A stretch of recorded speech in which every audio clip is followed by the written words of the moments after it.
Hi friends, welcome back to Shalini delight classes. How you all? I think बहुत अच्छे होंगे, अपनी पढ़ाई भी अच्छे से कर रहे होंगे, ऐसा मैं आपसे उम्मीद कर सकती हूँ क्योंकि आपके सिलेबस जितने हैं सब्जेक्ट के वो लगभग कंप्लीट हो चुके हैं और टाइम टू टाइम चीज़ें हो रही हैं। आज की जो ये क्लास है यहाँ पे हम मैथ का पेपर डिस्कस करने चल रहे हैं जो 2017 में आया हुआ है। कैसे आया है, क्वेश्चंस कैसे आते। अभी तक के मेरे चैनल पे आपको पेपर नहीं मिला। मैंने आपको कंप्यूटर का एक सोल्यूशन करवाया था, एक पेपर, और मैंने किसी भी सब्जेक्ट का पेपर नहीं करवाया। मैथ की क्लास मैंने 10 क्लास ले ली है, इसीलिए मैंने सोचा कि अब आपको एक पेपर का फॉर्मेट भी दिखाऊं, उसका सोल्यूशन बताऊं कि आपको ये चीज़ एनालिसिस हो जाए कि कैसे आपके पेपर आते हैं, कैसे आपको क्वेश्चंस को समझना है कि ऐसे प्रश्न आएंगे तो हम कर ले जाएंगे। 25 नंबर का आपका ये पेपर है, आपको डरने की कोई बात नहीं। 12 नंबर इसमें पासिंग है। अगर आप 11 नंबर पाएंगे तो आपको बैक लग जाएगी। इस बात का ध्यान रखिएगा कि आपको इसमें हर हाल में 12 नंबर से ज़्यादा लाना है। अगर मैथ में बैक लगेगी तो 1 लाख रुपए आपके पूरे स्वाहा हो जाएंगे, क्योंकि बैक निकालने में बहुत प्रॉब्लम होती है। इसलिए मैं 1000 बार बोली, सा कोई नहीं बोला है। सब कुछ करिए, आप हर एक पेपर को अच्छे से कर ले जाएंगे। अगर आप थोड़ा सा भी मैथ कर रहे हैं तो सारे पेपर कर ले जाएंगे, ये मेरी गारंटी है। लेकिन अगर आपने लापरवाही की और मैथ नहीं लगाया तो आपका सब खराब हो जाएगा, क्योंकि फिर बहुत दिक्कत हो जाएगी बैक को निकालने। इसीलिए आप 2 से 3 घंटे, बहुत समय है अभी, अच्छे से मैथ करिए। मैंने 8 से 9 चैप्टर, 10 चैप्टर करवाए हैं। अभी मैं उस पर बहुत सारा अच्छा क्वेश्चंस का सेट भी करवाऊंगी, लेकिन पहले मैं आपको एक पेपर का एनालिसिस दिखा दूं कि कैसे क्वेश्चंस के सेट आते हैं। ठीक है, बात ये रही। बात की बात, आप वीडियो को इन तक जरूर देखिएगा। आज हम पूरे सोल्यूशन को डिस्कस करेंगे हर एक क्वेश्चंस के। अगर वीडियो अच्छा लगता है चैनल को सब्सक्राइब करिए, वीडियो को लाइक करिए, कमेंट करके बताइए कि आपको इस तरह के और पेपर्स प्रीवियस ईयर के चाहिए या नहीं चाहिए। हम यहाँ पर 2017 का पेपर डिस्कस करने चल रहे हैं। 25 नंबर का पेपर है, 1 घंटे का हमको समय मिलता है। सभी प्रश्न में अनिवार्य होते हैं। अब देखते हैं कैसा प्रश्न आया था। सबसे पहला फॉर्मेट आपको जो देखने को मिलता है वो वस्तुनिष्ठ प्रश्न मिलता है, दैट मीन ऑब्जेक्टिव प्रश्न मिलता है। अब आपको यहाँ पे 5 नंबर के ऑब्जेक्टिव प्रश्न मिलेंगे। पहले हर एक बात और बताना चाहूंगी, बच्चों ध्यान से सुनो। आपको क्या करना है कि हर एक पेपर, जब आप पेपर देने जाओ तो ये कोशिश रहे कि आप कुछ भी करके ऑब्जेक्टिव एकदम सही करके आओ, क्योंकि ऑब्जेक्टिव का मतलब होता है कि उसमें से या तो ये या तो ये, आप उसमें कुछ लिख नहीं सकते हो, आपको टिक करना होगा। और जो एग्जामिनर कॉपी चेक करते हैं वो सबसे पहले यही प्रश्न पाते हैं, और इसी पे ध्यान। अगर आपके ये पांचों सही होगा फिर आप उसमें आगे इतना सही कर ही ले जाएंगे कि आपकी बैक बिल्कुल नहीं लगेगी। आपको हर एक पेपर में ऑब्जेक्टिव पे बहुत फोकस करना है और छोड़ना नहीं है बिल्कुल भी। अब देखिए, आप पहला प्रश्न क्या है ये देख लेते हैं। यहाँ पे हम पूरा पेपर का फॉर्मेट देखेंगे पहले, फिर उसके एक एक सोल्यूशन को अच्छे से जानेंगे। यहाँ पे हमको देखिए स्थानीय मान निकालना है, बहुत अच्छा प्रश्न है। दूसरा यहाँ पे व्युत्क्रम बताना है, ये भी बहुत बढ़िया प्रश्न है। मैंने आपको दशमलव का गुणा भाग जोड़ घटाना सब समझाया था, वो यहाँ से आया है। अलजेब्रा मैंने आपको अभी रिसेंट में करा, उससे भी प्रश्न आपको देखने को मिला है। एंगल से आपको एक प्रश्न यहाँ पे देखने को मिला है, बृहद कोण का मान पूछा है, बहुत आसान है, बहुत ईजी है। आगे देखते हैं नेक्स्ट क्या है। फिर यहाँ पे है अतिलघुत्तरीय प्रश्न है, यहाँ पे ये भी 1 नंबर का होता है, आप यहाँ पे देख सकते हैं। यहाँ पे हमको अभाज्य गुणनखंड के बारे में बताना है। एक योगफल का है, अलजेब्रा का प्रश्न और आया है। यहाँ पे आपको जो है चतुर्भुज का मान बताना है कि 90 कोण के बराबर है तो क्या होगा। यहाँ पे आपको एक लासा मासा का आया क्वेश्चन है, ये मैंने आपको बताया, इसका फॉर्मूला मैंने आपको बताया है। फिर आपको यहाँ पे 3 अंकों की सबसे बड़ी उत्तरवर्ती संख्या, उत्तरवर्ती, अनुवर्ती, सक्सेसर, प्रेडिसर क्या होता है, मैंने ये भी आपको बताया है वीडियो में। फिर यहाँ पे है कि दशमलव में दिया, प्रतिशत में बदलना, मैंने दशमलव से प्रतिशत में, प्रतिशत दशमलव में, सब कुछ बदलना आपको बताया, अच्छे से ब्रीफ में समझाया हुआ है। आगे देखते हैं नेक्स्ट। यहाँ पे है लघु उत्तरीय प्रश्न आएगा, जो लास्ट का सेक्शन होता है या 2 नंबर के क्वेश्चन होते हैं। इसमें हमको पटरी और प्रकार की सहायता से हमको जो है 90 का कोण बनाना है, बहुत आसान है, समकोण बनाना है मतलब। फिर हमको यहाँ पिक्टोग्राफ, बार ग्राफ से एक प्रश्न दिया है, मैंने आपको अभी रिसेंट में ये भी करवाया, बताया था। 1-2 प्रश्न देखने को मिलते हैं, 2017 में आया था, आप यहाँ पे देख सकते हैं। फिर हमें यहाँ पे एक डायमीटर दिया हुआ है एक वृत्त का, हमको उसकी त्रिज्या बतानी है, रेडियस बताना है, आराम से कर लेंगे, बहुत अच्छी बात है। बहुत इजी क्वेश्चन आया था, 2017 का पेपर बहुत अच्छा आया था। फिर हमको यहाँ पे एक आयत का परिमाण बताना है, उसकी भुजाएं दी हुई है, बहुत आसानी से कर ले जाएंगे, कोई दिक्कत की बात नहीं होगी। एक क्वेश्चन आपको यहाँ पे एलसीएम एचसीएफ का और मिला हुआ है। यहाँ पे देखिए कपड़ों की थान इतनी दी गई तो कपड़ों की नाप, बड़ी से बड़ी नाप बतानी, बहुत आसानी से करेंगे, बहुत बढ़िया प्रश्न है। परसेंटेज से एक प्रश्न आपको और मिला है, कितने बच्चे पास हुए हैं, इतने बच्चे थे तो कितने बच्चे फेल हुए हैं, आपको यह बताना है। और आपको एक सिंप्लीफिकेशन का मिला, मैंने आपको बॉडमॉस का रूल बताया था, उसके बेस पे बहुत सारे क्वेश्चंस करवाए थे इस टाइप के, तो एक प्रश्न आपको देखने को ये मिला। ये रहे टोटल आपके 18 प्रश्न 2017 में जो आए हुए थे।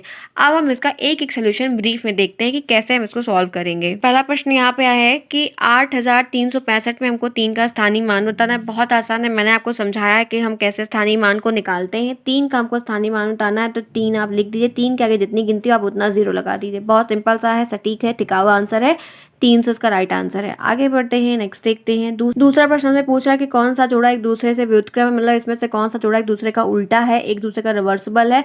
तो यहाँ पे पहला दिया 1/3, 3/9, क्या ये आपको उल्टा लग रहा है एक दूसरे का? बिल्कुल नहीं। फिर दूसरा दिया है 1/5, 5/10, ये उल्टा लग रहा है? बिल्कुल नहीं। यहाँ पे एक दिया है 5/6 और 6/5, जी हाँ, राइट आंसर आपका यही होगा कि ये एक दूसरे का उल्टा है, ये 5/6 और ये 6/5 एकदम अपोजिट है। तो राइट आंसर आपका यहाँ पे क्लियर हो गया कि आपका राइट आंसर सा है यहाँ पे। आगे बढ़ते हैं, तीसरा देखते हैं। तीसरा है 2.4 गुणे 0.5 का हमको मान बताना है।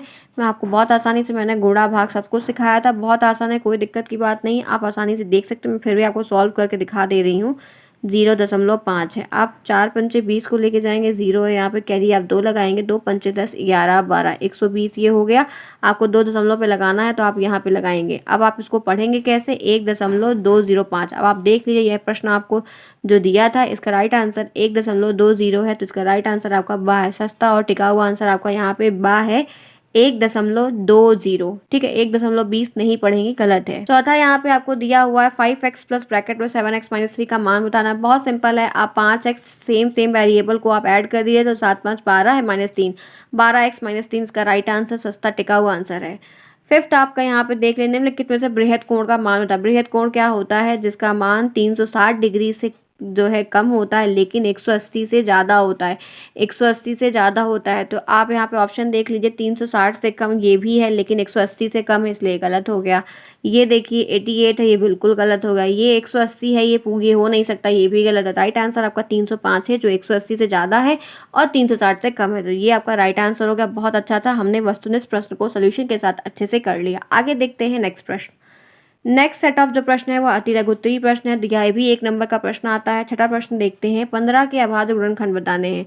मैंने आपको अभाज्य गुणनखंड समझाया है, यानी कि प्राइम फैक्टराइजेशन बताना है, कैसे आप निकालेंगे। बहुत बेसिक सा है, आप 15 जिस संख्या से कटेगा उन संख्याओं को आपको लिखना है। एक बात ध्यान रखनी कि यहाँ पे जो संख्या आप पूछ रहे हैं वो पूरी कटनी चाहिए, तभी आप इस चीज़ को, आप इसको कैसे सॉल्व करेंगे? बस सिंपल है, आप 15 का प्राइम फैक्टराइजेशन करिए। कितनी बार आप ले जाएंगे? तो आप 3 बार ले जाएंगे, 3 पचे 15 आएगा, 5 एकन्नम 5, ये कट जाएगा, 3 और 5 होगा, 1 सभी में रहता है, इसलिए यहाँ पे 1 गुणे 3 गुणे 5 लिखा। यह 15 का अभाज्य गुणनखंड है। बहुत अच्छा था, आप 1 नंबर ऐसे आसानी से लिख सकते हैं और पेपर जो होता है वो रिपीट होता है, सिर्फ डिजिट को चेंज कर देगा और क्वेश्चंस लगभग देखने को मिलते हैं, मैं आपको दिखाऊंगी भी। अब आप देख लीजिए, 7वां प्रश्न यहाँ पे है, x माइनस वाई में क्या जोड़ने की योगफल 2x प्लस वाई हो जाए। हम ऐसा x माइनस वाई में क्या ऐड करें कि उसका जो उत्तर आए, जो योगफल आए, वो 2x प्लस वाई आए। बहुत अच्छा सा आंसर है, आप देख लीजिए। माना यानी कि सपोज x माइनस वाई में हम a को जोड़ दें, आप यहाँ पे a की जगह पे कुछ भी जोड़ सकते हैं, ठीक है। अब हम इसमें क्या करेंगे, जो वेरिएबल का सेट है वो एक साइड रखेंगे और जो ये वेरिएबल के सेट को हम एक साइड लेके जाएंगे। अब इसको ले जाने के लिए हमने यहाँ पे a को ऐड किया हुआ है, x माइनस वाई प्लस ए बराबर 2x प्लस वाई, ये हमारा एक इक्वेशन बन के आपके सामने आ गया। अब हम यहाँ पे क्या करेंगे, ए का मान निकालने के लिए x माइनस वाई को ब्रैकेट, यहाँ x माइनस वाई को इज इक्वल टू के इधर ले आएंगे। जब आप इधर से कोई चीज़ इधर ले आते हैं, इसको अगर यहाँ पे माइनस में है तो यहाँ पे प्लस में हो जाएगा, अगर यहाँ पे प्लस में है तो यहाँ पे माइनस में हो जाएगी, ये बात ध्यान रखिएगा। ऐसे ही आप यहाँ पे देखिए, a बराबर ये x माइनस वाई का सेट जब इधर उठ के आएगा तो 2x प्लस वाई माइनस, यहाँ पे प्लस में था इसलिए माइनस में यहाँ पे हो गया, ये माइनस में यहाँ पे प्लस में चेंज हो गया, माइनस x प्लस वाई। ठीक है बात, वरना कंफ्यूज हो जाएंगे कि हाँ माइनस में था यहाँ प्लस में कैसे हो गया। तो मैंने आपको बता दिया कि इज इक्वल टू के इधर जब ले आएंगे तो सिंबल आपके चेंज हो जाएंगे, ठीक है। अब a का मान क्या हो गया, 2x plus Y minus X plus Y, clear है। अब आप यहाँ सिंपल देखिए, यहाँ पे 2x प्लस जो है वो प्लस में है, यहाँ पे जो है x माइनस में, x को करते हैं, y को करते हैं। तो आप 2x में से आपको यहाँ पे 2x में से x को घटाना होगा तो आपका आंसर x निकलेगा, ठीक है। और ये प्लस में है, ये भी प्लस में है, इन दोनों को आप ऐड कर देंगे तो ये हो जाएगा 2y, ठीक है। इसका राइट आंसर यहाँ पे निकल के आएगा x प्लस 2y। आपसे क्या पूछ रहा था प्रश्न में, x माइनस वाई में क्या जोड़े कि आपका योगफल 2x प्लस वाई हो जाए। तो इसका राइट आंसर आप लिखेंगे, अतः हम x माइनस वाई में x प्लस 2y जोड़ेंगे तो हमारा योगफल 2x प्लस वाई हो जाएगा। क्लियर है यहाँ तक? कोई भी डाउट हो आप कमेंट के थ्रू पूछ सकते हैं। आगे बढ़ते हैं, 8th प्रश्न आपको बहुत अच्छा दिया हुआ है, यदि किसी चतुर्भुज की चारों भुजाएं बराबर, कोई चतुर्भुज है और उसकी चारों भुजाएं जो है वो बराबर हैं और प्रत्येक का जो कोण है वो 90 डिग्री का है, तो ऐसे चतुर्भुज को आप क्या कहेंगे। तो ये चतुर्भुज है, इसका कोण एक 90 डिग्री का, ये भी 90, ये भी 90, ये भी 90, तो ऐसे चतुर्भुज को आप क्या कहेंगे। तो इसका राइट आंसर है चतुर्भुज वर्ग आप कहेंगे। कैसे आप इस ऐसे प्रश्न अगर आता है तो आप कैसे लिखेंगे, तो लिखेंगे यदि किसी चतुर्भुज की चारों भुजाएं बराबर हैं तथा प्रत्येक का कोण 90 डिग्री का है तो वह चतुर्भुज वर्ग कहलाता है, वह चतुर्भुज वर्ग कहलाता है। आपको ऐसे लिख कर इसका आंसर रिप्रेजेंट करना होगा और अपने नंबर को लेना होगा। ठीक है, बात क्लियर है? आगे बढ़ते हैं। नेक्स्ट क्वेश्चन यहाँ पर दिया गया है, देखते हैं 9th क्या है। हमें यहाँ पे बताना है दो संख्याओं का मासा अगर 16 दिया है तथा उनका गुणनफल हमको 6400 दिया है और उनका लासा हमको फाइंड करना है। हमको दो संख्याओं का मासा यानी कि HCF हाईएस्ट कॉमन फैक्टर हमको दिया हुआ है, वो है 16 और उनका जो गुणनखंड है वो हमको 6400 दिया हुआ है और हमसे LCM निकालना है, हमको LCM ज्ञात करना, ये बता रहा है। ये जो प्रश्न होता है बहुत इंपॉर्टेंट इसलिए है क्योंकि इसका रूल है, आपको सारी चीज़ें दी रहेंगी, उसमें कोई एक ही चीज़ आपको फाइंड करनी होगी। कभी कभी आपको लासा दिया रहेगा तो मासा निकालना रहेगा, कभी आपको दोनों दिया रहेगा तो गुणनफल निकालना रहेगा। यही प्रश्न बनता है और इसका फॉर्मूला सेट है, तो आप फॉर्मूले में वैल्यूज़ को पुट कर दीजिए, आपका आंसर निकल कर आ जाएगा। आप सबसे पहले ये जानते हैं कि फॉर्मूला क्या है, तो फॉर्मूला आप देखिए, मासा इंटू लासा बराबर दोनों संख्याओं का गुणनफल। ये फॉर्मूला है कि मासा इंटू लासा बराबर दोनों संख्याओं का गुणनफल। मासा के नीचे मासा की वैल्यू को, लासा के नीचे लासा के, गुणनफल के नीचे गुणनफल की वैल्यू को रख दीजिए। आपको जो फाइंड करना आप निकाल लेंगे बहुत आसानी से, फिर सिर्फ आपको फॉर्मूले पे वैल्यूज़ को पुट करना है। ठीक है, अब देखिए आपको मासा दिया था 16 है, दो संख्याओं का मासा, तो आप मासा के नीचे 16 लिख दीजिए। आपको लासा फाइंड करना है तो आप लासा एज इट इज लिख दीजिए। दोनों संख्या का गुणनफल कितना है 6400, आप यहाँ पे 6400 लिख दीजिए। अब लासा बराबर आप क्या करेंगे, ये इधर से इधर चला जाएगा, होता है ना क्रॉस मल्टीप्लिकेशन वाला, गुणा इज इक्वल टू किधर, तो यहाँ पे देखिए इंटू में यहाँ पे जाएगा तो भाग में हो जाएगा। अब 6400 में आप 16 से भाग दे देंगे, ये कट जाएगा और राइट आंसर आपका 400 निकल कर आएगा। इसका राइट आंसर क्या आएगा 400, आपका जो लासा आपसे पूछा गया था, अतः लासा बराबर 400 है, राइट आंसर 400 है। ठीक है, बात क्लियर है यहाँ तक? आगे बढ़ते हैं, नेक्स्ट प्रश्न देखते हैं। ये 10th क्वेश्चन ये भी दिया हुआ था कि 3 अंकों की सबसे बड़ी संख्या की उत्तरवर्ती संख्या लिखिए। सबसे पहले इसमें दो चीज़ दी गई है, प्रश्न को ध्यान से पढ़िए।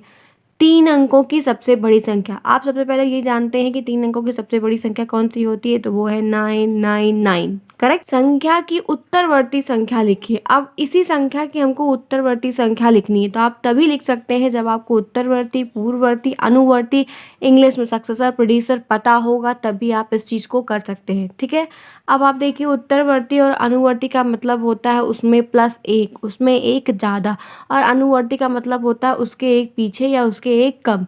तो आपको 3 अंकों की सबसे बड़ी से बड़ी संख्या जो है वो आपने बता दी कि 999, ठीक है। अब उसको आपको उत्तरवर्ती इसकी संख्या बतानी है, तो 3 अंकों की सबसे बड़ी संख्या 9999, 999 की 999 की उत्तरवर्ती संख्या है। आपको उत्तरवर्ती संख्या आप इसमें एक ऐड कर दीजिए, एक जब आप ऐड करेंगे तो ये हो जाएगा 1000, क्या हो जाएगा 1000। ठीक है, बात करेक्ट है। आगे बढ़ते हैं। अब आप देख लीजिए आपके सामने है यहाँ पे 11th प्रश्न है, 0.085 को प्रतिशत में बदलना है। हमको यहाँ पे दशमलव में दिया है और आपको प्रतिशत में बदलना है। मैंने आपको एक चीज़ बहुत क्लियर बताई थी प्रतिशत जब पढ़ा रही थी कि अगर कभी भी आपको ऐसा प्रश्न आता है कि आपको दशमलव में दिया है, प्रतिशत में बदलना, आप 100 से गुणा कर दीजिए, सिंपल उसकी संख्या में आप 100 से गुणा कर दीजिए। अगर आपको कहता है कि प्रतिशत में दशमलव में बदलना है तो आप 100 से भाग कर दीजिए, ये फॉर्मूला है।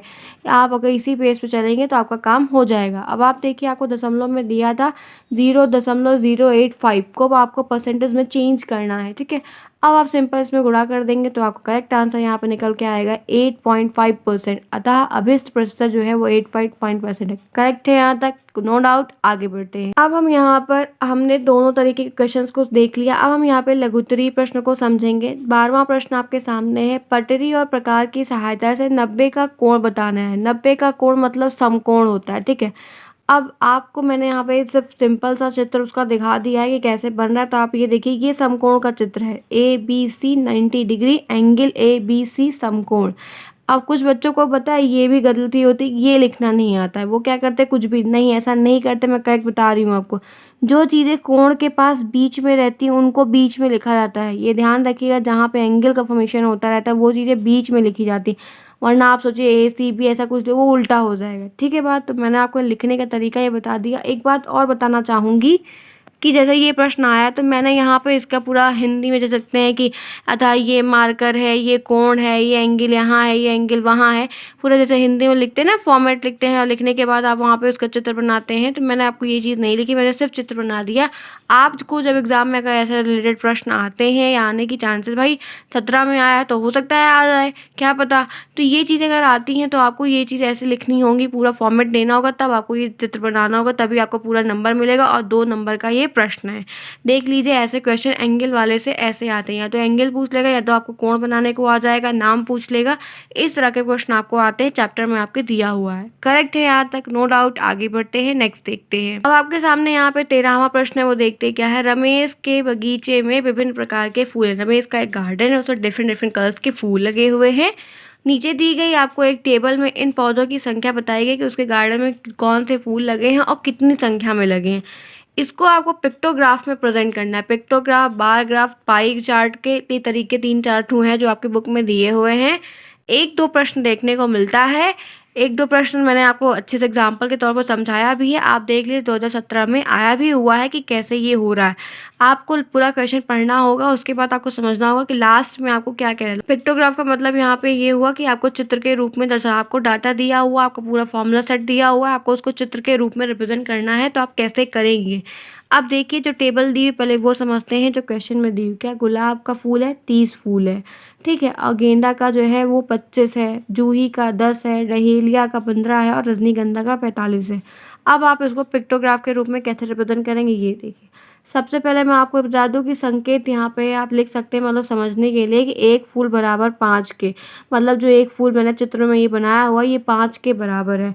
वरना आप ऐसे बनाते रह जाएंगे तो बहुत लंबा बन जाएगा, ठीक है। आपको ऐसे रिप्रेजेंट करना होगा कि एक चीज़ इतनी, कभी आम दे देगा, कभी सेब दे देगा, तो ऐसे आपको बताना होगा। अब आप देखिए यहाँ पे क्या हुआ था, दिया है गुलाबों की संख्या 30 है, तो गुलाब का एक कॉलम आप यहाँ पे बनाइए, नाम का, फूल का। मैंने 6 गुलाब के चित्र बना दिए हैं, 3 और 3 6, 5 15 15 15 5 20 25 25 5 30, 5 × 6 बराबर 30, ठीक है।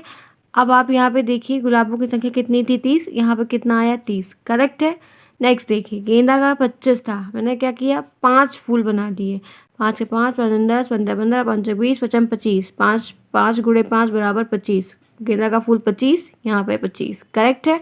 जूही कितनी थी, 10, 5 के 5 5 दूनी 10, 2 फूल बनाया, 5 × 2 बराबर 10, करेक्ट एंड करेक्ट। फिर 15 है तो देखिए 3 बना दिया, 5 5 15 15 15, तो यहाँ पे भैया आपका ये गलत लिख दिया, यहाँ पे 15 होगा, और ये 45 यहाँ पे, तो आप इसी तरह से बना देंगे 9 फूल। अब देख रहे हैं 9 फूल आप बना देंगे, गुणा कर देंगे तो 45, दोनों बराबर हो गया। तो यही है पिक्टोग्राफ के रूप में रिप्रेजेंट करना, जो आपको प्रश्न में दिया गया था कि टेबल दी गई फूलों की, आपको उसको फूल पिक्टोग्राफ के रूप में प्रेजेंट करके इसका आंसर देना। तो आपको जब आएगा तो आपको ऐसे बनाना होगा, चीज़ें को रिप्रेजेंट करके दिखाना होगा पूरे सोल्यूशन के साथ। करेक्ट है, नो डाउट। आगे बढ़ते हैं। 14th क्वेश्चन आपके सामने है। 7.2 सेंटीमीटर व्यास का एक वृत्त खींचिए, आपको बनाना है तथा इसकी त्रिज्या भी ज्ञात करनी। हमको एक 7.2 डायमीटर वाला जो है हमको एक सर्किल खींचना है, ठीक है, और उसकी हमको रेडियस भी बतानी, उसकी हमको त्रिज्या भी बतानी। तो देखिए हमने एक सर्किल बनाया और ये ओ से लेके यहाँ तक, ये ए मान लीजिए सपोज आप, तो ये इसकी क्या है, ये इसकी जो है वो त्रिज्या हो गई, ठीक है। अब आपने एक 7.2 डायमीटर का एक व्यास खींच लिया है और उसकी आपको त्रिज्या बतानी, यानी कि आपको ए का मान बताना है। तो रेडियस निकालने का फॉर्मूला होता है त्रिज्या बराबर व्यास बटा 2, ये डायमीटर बाई 2 ये फॉर्मूला होता है। डायमीटर आपको कितना दिया था, 7.2, आप वहाँ पे व्यास पुट कर दीजिए, 2 से भाग दिए। आप जब 7.2 में 2 से भाग देंगे तो 3.6 सेंटीमीटर आएगा। तो वृत्त की त्रिज्या जो है वो 3.6 सेंटीमीटर होगी, 3.6 सेंटीमीटर होगी। बहुत आसान सा प्रश्न था, आपको फॉर्मूला पता होना चाहिए, आपको त्रिज्या निकालने का फॉर्मूला पता होगा तो आप आसानी से वैल्यू को पुट करके आंसर को निकाल देंगे। बहुत इजी है, कोई दिक्कत की बात नहीं है। आगे बढ़ते हैं, नेक्स्ट देखते हैं। ये रहा आपके सामने 15th प्रश्न। चित्र में आयत की भुजा दी गई है। चित्र में यहाँ पे जो डायग्राम दिया गया इसमें आयत की भुजा दी, आयत का परिमाप आपको ज्ञात करना है, ठीक है, परिमाप यानी कि पैरामीटर। अब आप यहाँ पे देखिए हमको एक आयत दिया है, आयत यानी कि रेक्टेंगल, एक साइड इसकी 3 सेंटीमीटर है, एक साइड इसकी 9 सेंटीमीटर। आपको इसका परिमाप निकालना है। तो पेरीमीटर ऑफ रेक्टेंगल का फॉर्मूला होता है 2 into L plus B, 2 into L plus B. तो 2 एज इट इज, लेंथ कितनी दी हुई है आपकी यहाँ पे 9 सेंटीमीटर, ब्रेथ कितनी दी हुई है 3 सेंटीमीटर। वैल्यू पुट कर दिए फॉर्मूले में, आप इसको जब सॉल्व करेंगे तो ये आएगा 2 गुणे 12, राइट आंसर आपका आएगा 24 सेंटीमीटर। आपसे परिमाप पूछा था, इसका पेरीमीटर होगा इस आयत का 24 सेंटीमीटर। ठीक है बात, नो डाउट। आगे बढ़ते हैं, फॉर्मूले पे क्वेश्चन है, बहुत आसानी से आप कर सकते हैं, आपको बस फॉर्मूले याद का होने चाहिए। अब दिया है यहाँ पे कपड़ों की 3 थानों की लंबाई क्रमशः 125 सेंटीमीटर, 220 मीटर और बड़ी से बड़ी नाप का फीता बताइए जो तीनों थानों के कपड़ों को पूरा नाप सके। आपको यहाँ पे 3 कपड़ों की थानों की लंबाई बताई गई है 125 सेंटीमीटर और 220 मीटर और 275 मीटर। अब आपको यहाँ पे बताना है कि वह बड़ी से बड़ी नाप का फीता बताइए जो तीनों थानों को कपड़ों को नाप सके। अब आपको मैं एक बात बता दूँ, आप सोचिए कि मैं जोड़ूँ, घटाऊँ, भाग करूँ, क्या करूँ।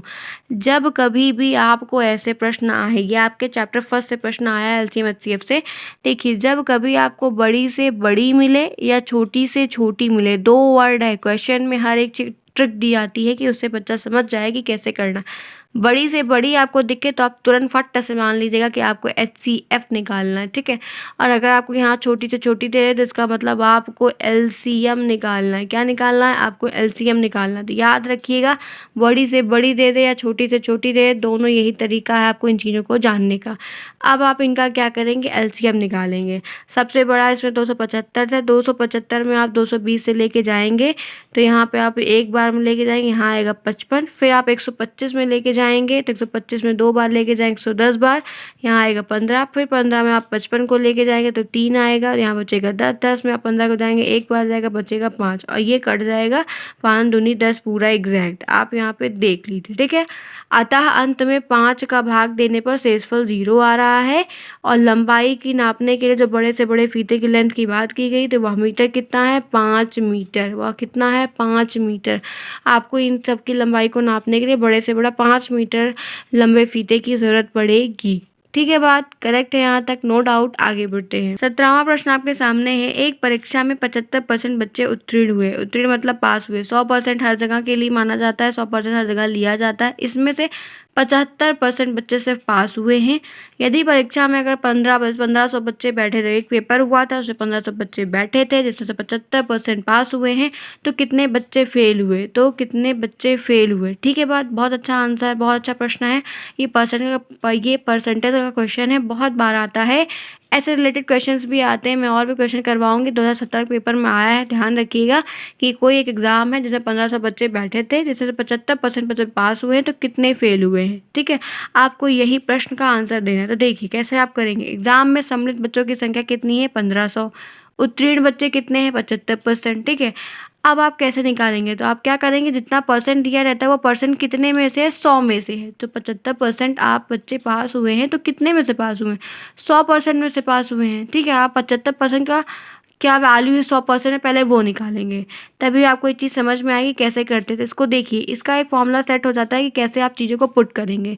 अब आपको कुल उत्तीर्ण बच्चे आप पहले आप निकालिए, कितने बच्चे पास हुए। अभी तो आपको जो चीज़ें यहाँ पे दी हो परसेंट के फॉर्म में दी है, आपको ये पता है कि 75% बच्चे पास हुए, लेकिन गिनती के रूप में नहीं पता है कितने बच्चे पास हुए। पहले आप उनको निकालें कि कुल कितने बच्चे पास हुए हैं। इसको निकालने के लिए आप क्या करेंगे? 1500 गुणे 75/100। ठीक है, आप इसको काट देंगे, 100 का नाम 100 कट जाएगा, 15 बार कट जाएगा। अब 75 इंटू आप जब 15 करेंगे तो ये आएगा 1125। अभी जो ये 75% बच्चे पास हुए थे, 1500 का 75% बच्चे, यहाँ पे ये 100 में से मत मानिएगा कि 100 में से 75 पास हुए हैं। 1500 में से जब 75% पास हुए हैं, अब आप उसमें से देखिए तो इसका वैल्यू देखिए तो 1125 बच्चे टोटल पास हुए हैं। अब आपको यहाँ पे क्या बताना है, कितने बच्चे अनुत्तीर्ण हुए, कितने बच्चे मतलब कि फेल हुए। तो पास बच्चे जितने हैं और कितने बच्चे टोटल थे उसको माइनस कर दिए। आप जितने बच्चे थे उनमें से आप 5 बच्चों को माइनस कर देंगे, यानी कि 1500 में से आप 1125 को माइनस कर देंगे, 375 आएगा। करेक्ट आंसर यहाँ पे 375 होगा। इसका मतलब ये है कि 1500 में 1125 बच्चे पास हुए और 375 बच्चे टोटली फेल हुए। ठीक है, बात करेक्ट है। यहाँ तक समझ में आया कि यह प्रश्न आप परसेंटेज के बेस पे कैसे सॉल्व करेंगे, कैसे करना चाहिए। आगे बढ़ते हैं, नेक्स्ट देखते हैं। 18th प्रश्न आपके सामने यहाँ पर है। -5 माइनस माइनस ब्रैकेट में 45 डिवाइड -15 प्लस माइनस इंटू 5। आपको ये सिंप्लीफिकेशन समीकरण दिया रहेगा, आपको इसको BODMAS के रूल पे बेस पे सॉल्व करना होगा। BODMAS, BODMAS, ठीक है, बहुत इंपॉर्टेंट है, याद रखना होगा। कैसे आप सॉल्व कर रहे हैं मैं आपको ये दिखा दूँ। माइनस, ये पूरा उतार दीजिए एडिटिव, आप देखिए -5 -3 यहाँ कैसे आया, यहाँ 15 में आप 45 को भाग देंगे, 15 दिया 45 ले -3 आ गया, ठीक। इन दोनों को आप गुणा कर देंगे, 3 बचे 15, -15 यहाँ पर आ जाएगा, ठीक है। क्लियर है यहाँ तक। अब आप ये देखिए, ये माइनस फिर माइनस फिर माइनस, ये प्लस माइनस माइनस हो जाएगा। आप इन दोनों को ऐड कर देंगे, 8 आएगा, -15 है, ये ऑलरेडी माइनस में, इन दोनों को ऐड कर देंगे, -23 इसका करेक्ट आंसर होगा।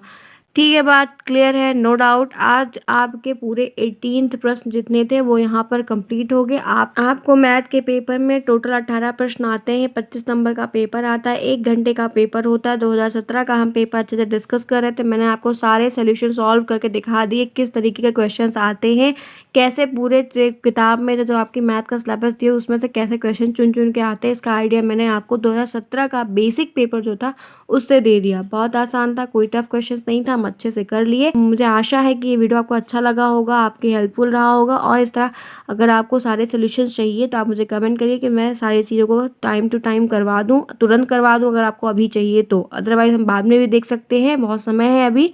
फिलहाल के लिए अगर वीडियो पसंद आया तो चैनल को सब्सक्राइब करिए, वीडियो को लाइक करिए, दोस्तों में शेयर करिए, मुझे कमेंट करके बताइए। तब तक के लिए take care and thanks for watching.